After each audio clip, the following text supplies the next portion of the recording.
Hi friends, welcome to my channel. నేను శ్రావణి. ఈరోజు మనం ఈ సెషన్లో కొన్ని రాంగ్లీ యూజ్డ్ ఇంగ్లీష్ సెంటెన్సెస్ గురించి తెలుసుకుందాం. జనరల్గా ఇంగ్లీష్ మాట్లాడేటప్పుడు కామన్గా చాలామంది తప్పులు చేస్తుంటారు. చాలామంది తెలిసి తెలియకుండా కొన్ని తప్పులతో ఇంగ్లీష్ మాట్లాడేస్తుంటారు. ఆ తప్పుల్ని కరెక్ట్ చేసుకుని ఇంగ్లీష్లో ఫ్లూయెంట్గా ఎలా మాట్లాడాలో ఇప్పుడు తెలుసుకుందాం. ఇవి చాలా కాంపిటేటివ్ ఎగ్జామ్స్లో కూడా ఉపయోగపడతాయి.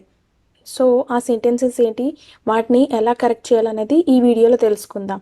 ఆలస్యం చేయకుండా మన ఛానల్ని స్టార్ట్ చేద్దామా? Let's get started. First one, either of the plans are equally dangerous. Either of the plans is equally dangerous. Here either is used when referring to a choice between two options. అంటే ఏదొక plan dangerous అని చెప్తున్నాం కాబట్టి singular verb is use చేయాలి, plural verb are use చేయకూడదు. Next one, how are you this week. How have you been this week. How have you been is usually used to greet some one whom you haven't seen for a while. అంటే ఈ week చూడలేదు, ఈ week ఎలా ఉన్నావు అని అడగడానికి how have you been అని అడగొచ్చు. జనరల్గా అడిగేటప్పుడు హౌ ఆర్ యూ అని యూస్ చేస్తాము. Next one, how much is the temperature. What is the temperature? Much is used for uncountable nouns. So ఇక్కడ హౌ మచ్ అని టెంపరేచర్కి యూస్ చేయకూడదు, వాట్ అని అడగాలి. వాట్ ఈజ్ ద టెంపరేచర్ అనేది correct sentence. Next one, who cooked this salad. Who made this salad. Salad అనేది రకరకాల కూరలు సాసెస్తో తయారు చేస్తారు. కుక్ చేయం కాబట్టి కుక్డ్ యూస్ చేయకూడదు. హూ మేడ్ దిస్ సలాడ్ అని యూస్ చేయాలి. My mother, she works in a bank. My mother works in a bank or she works in a bank. సబ్జెక్ట్ని రిపీట్ చేయకూడదు. ఇక్కడ డబుల్ సబ్జెక్ట్స్ ఉన్నాయి, ఒక సబ్జెక్ట్ మాత్రమే ఉండాలి. She works in a bank అని మీకు ఆవిడ తెలిస్తే ఇలా కూడా మనం అనొచ్చు. Next one, I am having a large family. I have a large family. Use simple perfect tense to talk about permanent situations. Use present continuous tense for actions happening now. అంటే family అనేది permanent situation కాబట్టి మనం simple present tense use చేయాలి. Next one, I don't think she is recognising me. I don't think she recognises me. Ing form use చేయకూడదు. కొన్ని వర్బ్స్కి like think, recognise, know, believe simple present tense అనేది use చేస్తాం because అవి physical actions కాదు. So recognises అనేది correct one. Next one, is there office today. Is today a working day. There అంటే location గురించి మాట్లాడినట్టు. ఆఫీస్ బిల్డింగ్ అక్కడ ఉందా. యాక్చువల్గా ఏం అడగాలనుకుంటున్నామంటే ఈరోజు ఆఫీస్ ఉందా లేక సెలవా. So is today a working day అని అడగాలి. Next one, I stay with my real brother. I stay with my brother. Real brother అనేది ఇంగ్లీష్లో లేదు. నిజం బ్రదర్, అసలైన బ్రదర్ కాదు అని తెలుగు నుండి ఇంగ్లీష్ ట్రాన్స్లేట్ చేసినప్పుడు ఇలా చెప్తుంటారు, కానీ అది కరెక్ట్ కాదు. రియల్ ఆర్ ఇమాజినరీ బ్రదర్ అని ఉండరు, జస్ట్ బ్రదర్ అంటే సరిపోతుంది. Next one, I have graduated in BCom. I have graduated in commerce. BCom అంటే bachelors in commerce. So graduated, bachelors రెండు యూస్ చేయని అవసరం లేదు, రెండు సేమ్ మీనింగ్ కాబట్టి సో గ్రాడ్యుయేటెడ్ ఇన్ కామర్స్ అంటే సరిపోతుంది. Next one, I came to office by walk. I came to office on foot or I walk to the office. Car, bus ఇలా transport గురించి మాట్లాడుతున్నప్పుడు బై యూస్ చేస్తాం, కానీ walking అనేది verb కాబట్టి by use చేయకూడదు. దాని బదులు ఆన్ ఫుట్ అని చెప్పొచ్చు. Next one, he is working here for 2 years. He has been working here for 2 years. ఏదైనా యాక్షన్ ఆర్ సిచ్యువేషన్ పాస్ట్లో స్టార్ట్ అయ్యి ఇప్పటికీ కంటిన్యూ అవుతుంటే present perfect continuous tense use చేయాలి. Have or has been plus verb ing form use చేయాలి. Next one, there are less chairs in the meeting. There are fewer chairs in the meeting. The word less is used with uncountable nouns like less milk, less money, etc. But fewer is used with countable nouns like fewer chairs, fewer buildings, etc. Next one, don't go out in the night. It's not very safe. Don't go out at night. It's not very safe. In the morning, in the afternoon, in the evening అని use చేస్తాం. But in the night అనం, at night అని use చేయాలి.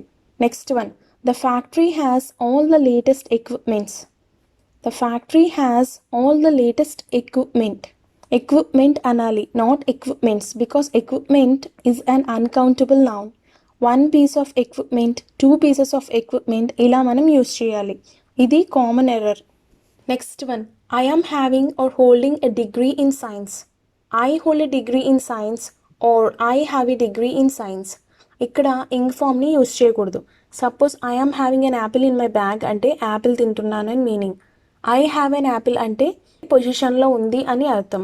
Holding అంటే ఫిజికల్గా hold చేస్తున్నాను అని అర్థం. సో డిగ్రీ గురించి చెప్పినప్పుడు హ్యావింగ్ ఆర్ హోల్డింగ్ యూస్ చేయకూడదు. హోల్డ్ ఆర్ హ్యావ్ అని చెప్పాలి. Next one, I am going out of station. I am going out of town. Station అంటే ఏరియా పేరు, స్టేషన్ అని యూస్ చేయకూడదు. కరెక్ట్ వర్డ్ ఏంటి అంటే town.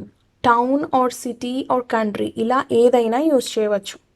Next one, I went to London 4 years back. I went to London 4 years ago. Back is not used to tell about time. ఇక్కడ specific time mention చేస్తున్నాం 4 years అని. So ago use చేయాలి. Ago is used to refer something that happen at specific time in the past. Next one, please on the fan. Please switch on the fan. ఇంగ్లీష్లో on the fan అనేది mistake. Switch on లేదా turn on అనాలి. Switch అనేది add చేయాలి, only on అని అనకూడదు. Next one, today is Sunday. It is Sunday today are today it is Sunday. Today or any day can't be used as subject. Today లేదా any day అనేది subject లాగా use చేయకూడదు. Next one, I want to learn guitar. I want to learn to play guitar. జనరల్గా ఇలా use చేస్తుంటారు, but ఇది correct కాదు. I want to learn to play guitar. Guitar play చేయడం నేర్చుకోవాలనుకుంటున్నాను అనాలి. యాక్షన్ ప్లే అనేది స్పెసిఫై చేయడం important. Next one, it is most essential to work. It is essential to work. Essential is an adjective. Essential అంటే necessary, but most essential అని అనకూడదు. Most or more or much అనే qualifiers use చేయకూడదు. Essential ఒక్కటే సరిపోతుంది. Next one, hair are long. Hair is long. Hair is uncountable noun. So హెయిర్ని single ఎంటిటీలా treat చేసి సింగులర్ వర్బ్ ఈజ్ యూస్ చేయాలి, ఆర్ యూస్ చేయకూడదు. Next one, I am giving an exam. I am taking an exam. You never give an exam, you take an exam. Me examiner మీకు exam ఇస్తారు, కానీ you take an exam. ఇది చాలా common mistake, చాలామంది ఇలా మాట్లాడుతుంటారు, ఇది కరెక్ట్ కాదు. Next one, we need to do some advance planning on how to prepare for exams. We need to do some planning on how to prepare for exams. Planning అంటే ఏం చేయాలి, ఎలా చేయాలి అని ముందు ప్లాన్ చేయడం. ఎగ్జామ్కి ఎలా ప్రిపేర్ అవ్వాలి అని ప్లాన్ చేస్తారు. దీనికి అడ్వాన్స్ అని యూజ్ చేయక్కర్లేదు, బికాస్ ప్లానింగ్ అంటేనే అడ్వాన్స్గా ప్రిపేర్ అవ్వడం. జస్ట్ ప్లానింగ్ అంటే సరిపోతుంది. Next one, please completely fill the bottle. Please fill the bottle. Fill అంటే పూర్తిగా నింపడం, ఇంకా దానికి కంప్లీట్లీ యాడ్ చేయనవసరం లేదు. బట్ మీరు స్పెసిఫిక్గా చెప్పాలనుకుంటే సగం బాటిల్ చాలు, హోల్ బాటిల్ వద్దు అని అలాంటప్పుడు స్పెసిఫిక్గా మెన్షన్ చేయాలి. లేదంటే నార్మల్గా కంప్లీట్లీ అని యూజ్ చేయనవసరం లేదు. Next one, I would like to welcome you all tonight. I would like to welcome you tonight or I would like to welcome all of you tonight. You all అనేది wrong. 2 waysలో దీన్ని చెప్పచ్చు, రెండు correct. గ్రూప్గా address చేసినప్పుడు అది plural అవుతుంది. So you are all of you అనొచ్చు, బికాజ్ యూ అనేది pronoun. Second person singular or plural గ్రూప్ని అడ్రస్ చేసేటప్పుడు. Next one, looking forward to meeting you. Look forward to meeting you. ఇది ఎక్కువగా మెయిల్స్లో రాస్తుంటాం. దీని అర్థం you are very eager to meet the person. Looking forward అని చెప్తారు. ఇది incorrect. We can say look forward. Ing form use చేయకూడదు. Next one, you both are intelligent people. Both are you or both of you are intelligent people. You both అని use చేయకూడదు. Either you say both are intelligent people or డైరెక్ట్గా వాళ్ళని address చేస్తే you are intelligent people అని కూడా చెప్పొచ్చు. Both of you అని కూడా మనం యూస్ చేయొచ్చు. Next one, John studies at an university. John studies at a university. University starts with U అనేది ఓవల్ కదా, సో యాన్ పెట్టాలి అని మీరు అనుకోవచ్చు. బట్ రూల్ ఏంటంటే యాన్ని ఓవల్ సౌండ్ ముందు యూస్ చేయాలి, ఓవల్ ముందు కాదు. యూనివర్సిటీలో ఫస్ట్ లెటర్ కాన్సోనెంట్ సౌండ్ యోతో స్టార్ట్ అయింది, సో ఏ యూస్ చేయాలి. Next one, I need an advice from you about buying a car. I need some advice from you about buying a car. Advice అనేది uncountable noun, so a or an uncountable nouns ముందు use చేయము. Some advice or better advice ఇలాంటివి use చేయొచ్చు. Next one, according to me this is the best restaurant in town. In my opinion this is the best restaurant in town. According to అనేది మీరు ఎదుటి వ్యక్తి opinion చెప్పడానికి use చేయాలి. మీ opinion చెప్పడానికి అకార్డింగ్ టు యూస్ చేయకూడదు, ఇన్ మై ఒపీనియన్ అని చెప్పాలి. Next one, most of people have mobile phones these days. Most people have mobile phones these days. To talk generally, say most people. To talk about a specific group, use most of the. So జనరల్గా చెప్తున్నాం కాబట్టి most people అని use చేయాలి. Next one, the list of items are on the desk. The list of items is on the desk. ఇక్కడ list అనేది subject, ఇది singular. Even though items అనేది plural అయినా సబ్జెక్ట్ లిస్ట్ అనేది సింగులర్ కాబట్టి singular verb is use చేయాలి. Next one, I saw 2 deers in the jungle. I saw 2 deer in the jungle. Plural form of deer is deer. S is not required. Deer అని use చేయాలి, deers అనకూడదు. Next one, the final conclusion was to close the company. The conclusion was to close the company. Conclusion itself means final one. మళ్ళీ final use చేయకూడదు. The final decision was to close the company అని కూడా అనొచ్చు.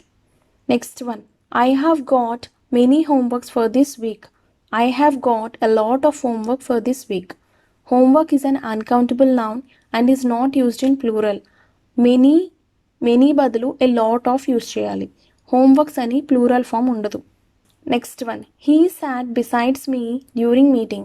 He sat beside me during meeting. Besides అంటే in addition to, అదనంగా. beside అంటే next to, పక్కన. So ఇక్కడ beside అనేది correct. Next one, the gold is a precious metal. Gold is a precious metal. Articles are not used with material nouns like gold, silver, iron etcetera. A and the, a article కూడా ఇక్కడ ఉపయోగించకూడదు. Last one, although it is raining but she still go out. Although it is raining she still goes out. Although implies a contrast idea, but contrast an idea. ఇవి రెండు ఒకే సెంటెన్స్లో ఉపయోగించకూడదు, so ఇక్కడ but use చేయకూడదు. So ఇలా మీ తప్పుల్ని correct చేసుకుని ఇంగ్లీష్లో చక్కగా ఫ్లూయెంట్గా మాట్లాడండి.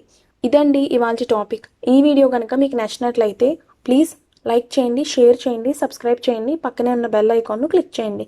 ఇలా క్లిక్ చేయడం వల్ల నేను పెట్టే ప్రతి వీడియో మీ దగ్గరకు వస్తుంది. Thank you for watching.